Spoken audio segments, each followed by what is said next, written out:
Well, hello everyone, and thank you for joining us in the latest of our resilience talks on LinkedIn Live.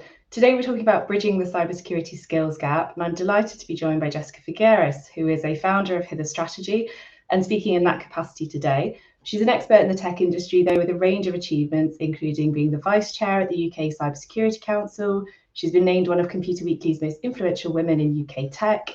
She's an executive leader in the fields of security, trust, online safety, risk, regulation, and social impact. So delighted to be joined by you today, Jessica. For me, my name is Kirsty Paine, and I'm a technologist, strategist, and security specialist who works for Splunk as a field CTO. So I think we're going to have a really good conversation today about the cybersecurity skills gap. And we know that this has been a really big problem, a really big issue for a lot of our technologists for actually decades. So why are we still struggling? Why are we still not bridging that skills gap in the way that we need to? So we're going to talk a little bit today just about how businesses need to empower, educate their staff, and build a better security culture. But let's start, Jessica, by diving into a good question here. Why is diversity absolutely crucial to creating a safe and insightful community? Well, so we want to get away from the feeling that cybersecurity is a monoculture where you have pretty much the same type of people thinking in the same ways, coming up with the same kind of insights.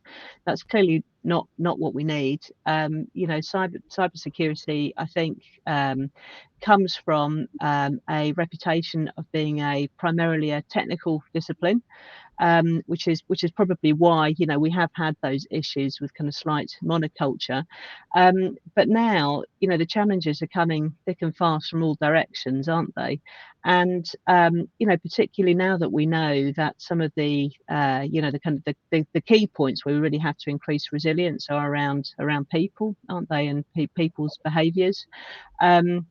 And so, need so many more insights, geopolitical understanding, many different type of people and insights. So that's really why we do have to increase diversity, and also just to make it a nice, more welcoming place for more types of people. Because currently we do have a huge skill shortage, and we're not going to be able to tackle that just by tapping up the same talent pools that we always have done.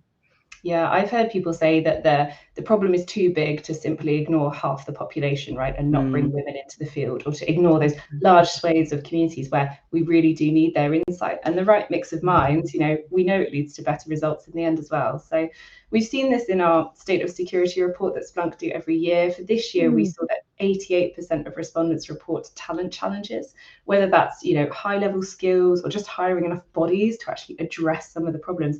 And it really does seem to be across the industry. So we need a kind of cross-industry approach to fixing this, I think. And I wonder, Jessica, if you have any thoughts on what the biggest barrier to growing the cybersecurity workforce really is, if you had to pick just one. Just one. I think it would be the barrier that so many great people self-select themselves out of the running, don't they, so early on. And that is also intertwined with, I think, the way that we continue to recruit in cybersecurity, which exacerbates the problem. So, at the kind of beginning of the talent pipeline, with early career professionals, we still have so many roles, employers who are looking for cybersecurity degrees, computing degrees. At that point, we know that those kind of cyber computing degrees, I think, have just 20% women, something like that. And actually, the problem starts even earlier. It starts age 16 when women and girls decide, where they're going to go. So computing A level, again, 20% female. So that's where the issue starts. It's right back age 16. So, there's something about how, currently we've got such a narrow funnel. We're looking for early career professionals who have a technical computing degree. So I think, that leads to some interesting alternative approaches one could take to increase gender diversity. Yeah, I mean, the pipeline's leaking at every stage there, isn't it? I mean, actually, I'd be delighted if 1 in 5 new recruits were women still, if we were selecting on computer science degrees. But it seems like it's not an aspirational career for many. And actually, if you expand it out, look at mathematics and engineering degrees where they have a much better split of actually gender diversity. Mathematics, something like 2 in 5, which is my background. I'm a maths degree. And it's interesting because I think you can take those kind of technically minded people and convert them and bring them into technology and pick them up there. So wherever the pipeline is leaking, that's where we need to be applying those fixes and trying to bring the talent along. Yeah, I think that's really true. Yeah, I mean, STEM generally, there's just not enough women there, are there? And also, especially, I think if you're insisting on it being, you know, degree educated, and it has to be STEM. So, like you said, yeah, that gets us to 2 in 5. It doesn't get us to 50%. But you know what I think is an interesting approach is where we start to think about not necessarily topic subject qualifications, but ways of thinking. So I think as at cybersecurity, some of the most important sort of ways of thinking are this kind of risk orientation. And I've always thought that what you need there, people who really thrive, are people who have really suspicious minds, you know, who are always looking for what might go wrong, who are always kind of testing the possible. And there are so many people well outside the STEM field who have that kind of mindset. And it's just a crying shame that so many of those, you know, often women are choosing to go into fields which frankly feel more welcoming to them than tech sort of things.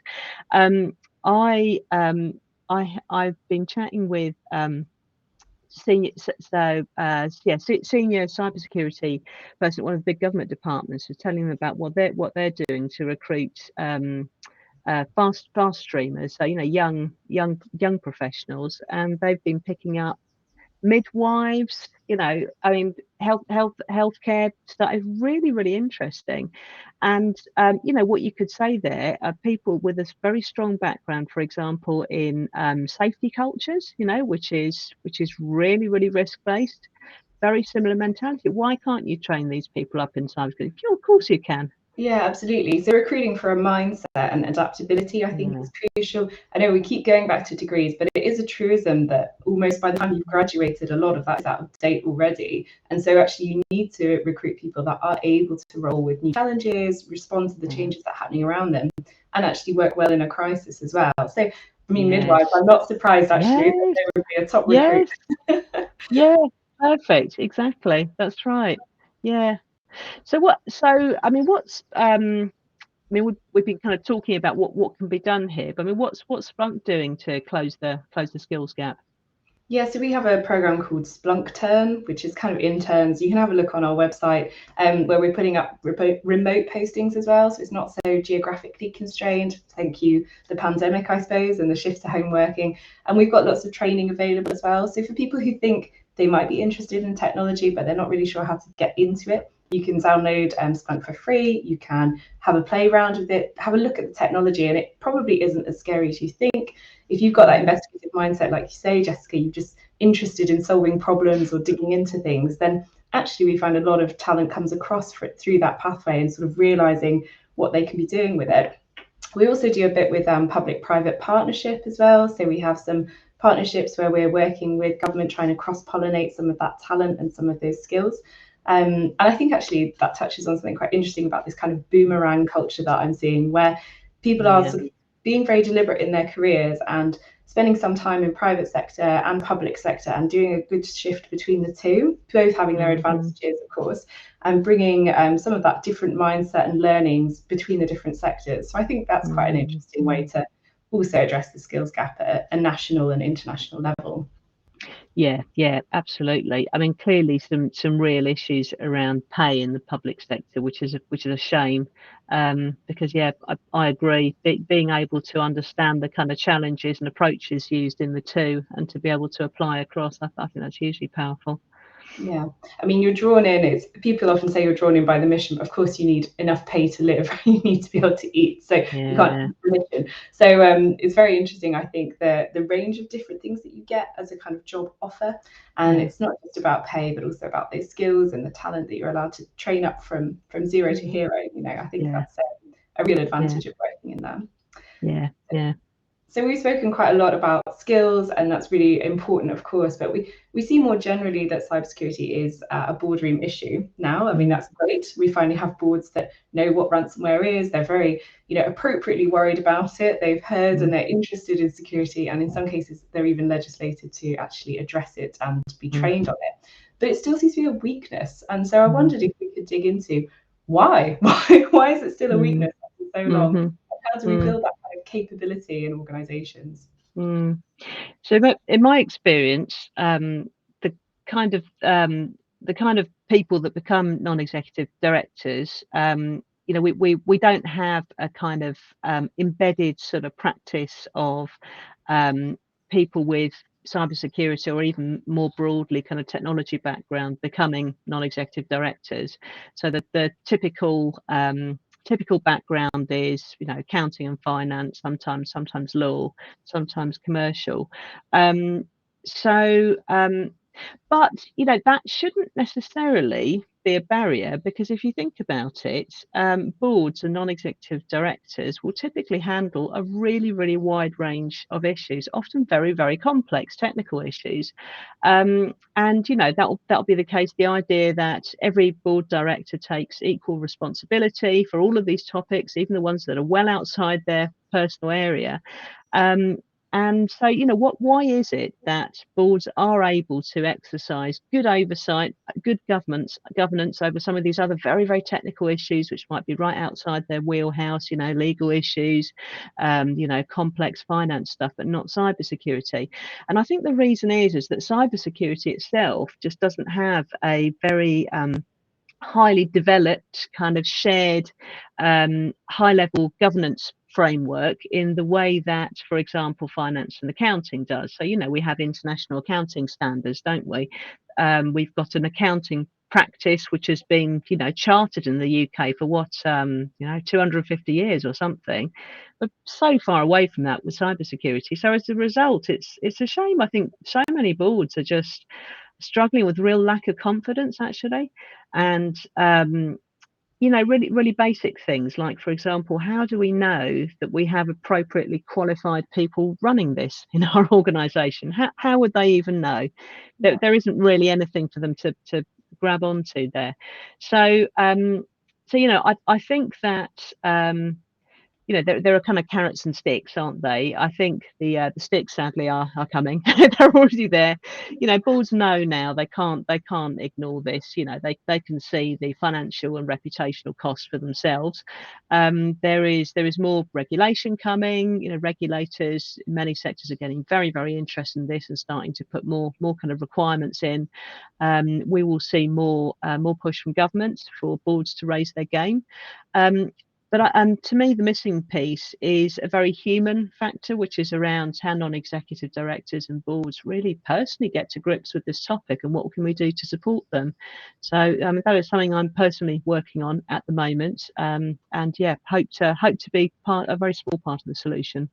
Yeah, I think it's a really interesting challenge, because it's not very popular to sit on the board and say, actually, I don't know, I need help here, because I'm not able to hold my staff to account. But we have a lot to do there as security professionals in helping to educate, in making that culture open and making it okay to not know, but important to learn. And I think if you can set expectations with your board that you're talking to, or perhaps just make sure that there is something, an easy pathway for them to be able to have those conversations in a meaningful way. I've definitely seen some reports to the board that are collated in the way that I wouldn't do it, to say the least. It's confusing, it's grounded in jargon, and really it's not bringing the board into that conversation with you and giving them some ownership and helping you with accountability as well. So I don't know, there's quite a range of things we can do. I think you mentioned making it a chartered profession and getting that kind of professionalization with frameworks. If you have a top tip for anyone listening today, what do you think? Go away and do this to help your board improve its weaknesses. What would it be? Yeah, absolutely. Yeah, for technical professionals. So I think the key thing is that there are, so technical professionals are, always fantastic at being over the details. And, we know there will always be a list about 10 meters long of technical actions that we know need to be taken. So, clearly the job is to, from a practitioner's point of view, the job is to get sufficient cash out of the board so that we can go away and make progress on that 10-meter long list of actions. Now, the trouble is that how do they know which of these are the most important? Where is the so what? So say you have a particular, you need to go and sort out your onboarding, or you need to put MFA in, or whatever it is. well, but for your board, like, so what? What does this even mean? Why should I care? What happens if you don't do that? And well, you presented me with this 10-meter long list. Well, what happens if we don't do that? That? Help me prioritize here, and help me map it onto risks that the business recognizes. And I think that's the real challenge. It's like we've got this bifurcated view, what one which is kind of board level, that they understand there's a financial cost almost, certainly they understand, probably the regulators will be onto them, they understand there's a reputational issue, but how does that map onto the list of remediation actions that I need to pay for? I don't know. So I think it's that we need to work on, and that's very much through risk committees, risk management frameworks, all of that sort of stuff. Yeah, the prioritization and the tie back to the business is absolutely key. And actually, if I could give one piece of advice, that would be mine too. Even the word patch is technical. You forget, just patch your systems. So people say, what do you mean patch? Make sure they're up to date. Why? Why do I care? Do I get some extra functionality? No, it's just more secure. But how do you even quantify that phrase, more secure? So making sure there's real tie-in back to business, that's got to be crucial. Yeah. No, absolutely right. And I mean, obviously now, I mean, this is even kind of dealing with, we're talking about things which here quite well known for a long time, haven't we? But of course, we've got all the new tech advances. AI is obviously top of everyone's mind, willingly or not. I mean, what are you seeing there, Kirsty? I mean, are we seeing some of the new technologies being able to enhance resilience, or are they just causing more risk? Yeah, a bit of both. And I love this phrase, it's AI o'clock. It's about that time to start AI. It's my phrase of 2023, which I think is going to date me horribly in the future. But yeah, I mean, so we've heard a lot of hype about AI, and we've heard a lot of excitement and enthusiasm, but also a lot of fear. And I think, really it's become a catch-all for a lot of people, including kind of automation, but also machine learning, giving you insights on data that you can't as a human see. And doing it at the scale that you can't do as well. So in terms of augmenting the capability of a workforce, I think it could be really powerful if used properly. We've seen some tooling come out where it's a kind of assistive technology, or it's there to help enhance what you're already doing, and I think that's the right way to use it. If we talk about LLMs, particularly large language models, I think that a lot of people have seen it as this kind of incredible advance, which it is. The accessibility is amazing, but it's not a point of truth, right? It won't give you insight that you didn't have before. It's very useful for copy editing, for brainstorming, but it's really bad at telling the truth and it's really bad at original thought. So there's still definitely the need for a human in the loop, for a partner there to work with the machine and work with the algorithms and the models that you've got. But it's not going to fix all your problems. So I'm a bit in the middle. Yes, it's very exciting. Yes, it won't fix all your problems. I don't know if you have any thoughts on how we're seeing that working with the workforce, or how important it is to help augment, kind of the skills challenge that we said, to improve that gap. Yeah, I think it's very patchy, isn't it? Because I mean, LLMs, well, as kind of we've recently become aware, we now have some general purpose LLMs, and the idea that you can chuck pretty much anything at it, and that does create some general issues, like you say. But it also means that there's kind of interesting discussion all the time about, well, where's it best going to be used? Where's the business case? Where are the areas of the business where it can add the most value? Same time, what kind of risks does putting this stuff in everybody's hand? What does that make? And I know that there's a lot of concern about its potential to facilitate an absolute tidal wave of spam and fraud, and the whole lot that seems absolutely inevitable. But having said that, though, I think we kind of missed the point that actually machine learning has been applied to specialist domains really successfully for quite some time now, actually, and that is really, some of them language based as well, and to me that's kind of more exciting in a way, because that's where we can create new technologies to solve very, very specific problems in a very kind of pinpointed way. Yeah, I completely agree. I think it's exactly, it aligns with my view actually, that it's so important to have that kind of seeing both sides of it. And I think we're very quick as security professionals to jump on the doomsday side and how it will, I always say this, it's going to improve phishing. Phishing will be so much more convincing. And I'm always asking, was phishing really struggling before? Actually, I think it's doing pretty well as an attack vector. So actually, it just kind of means maybe we have to rely less on humans to see, oh, this doesn't sound like Bob from accounting. It sounds like a fish. We're going to have to augment the other layers of that defense alongside it. But I mean, it is part of our job to point out the problems. I think it's important. So perhaps we can round this off. And unfortunately, we're coming towards the end of our time here already. It feels like it's gone so quickly. But we talked a lot about security skills, and I'm just going to have one final challenge to both of us really, which is, as an industry, we've got lots of security and technical professionals listening now. What can we really do? What can we do today? What can we do tomorrow, or in the next couple of weeks, or even in the next rest of this year? What's your goal to really encourage people to join the profession? What would your top ask be of our listeners? So top ask. Look more broadly. So look to take on people with the right kind of transferable skills and attitudes, and then upskill, train. We really need to invest in that upskilling and training. And I think to the extent that actually our industry needs to become a kind of a teaching and learning industry, with those processes at its heart. And I think to do that, a lot of us are going to have to get out of our comfort zone actually. And I think that's really important. We can do things like we've talked about going to alternative places for talent. I think maybe let's try and create some different job titles, just to make it sound a bit more, appealing. I think I think that could work. I think my top kind of idea would be, I don't know for how long people have been complaining about their skills. I haven't got enough people to fill my SOC, or I'm struggling to recruit talent. Let's just stop complaining about it and actually try to find, anybody that you can train up with the right mindset is better than an empty chair. So my challenge would be just start thinking differently. Go through your job adverts and see if you would apply. Does it inspire you? Because if it doesn't, then you're probably not going to get anyone applying. Brilliant.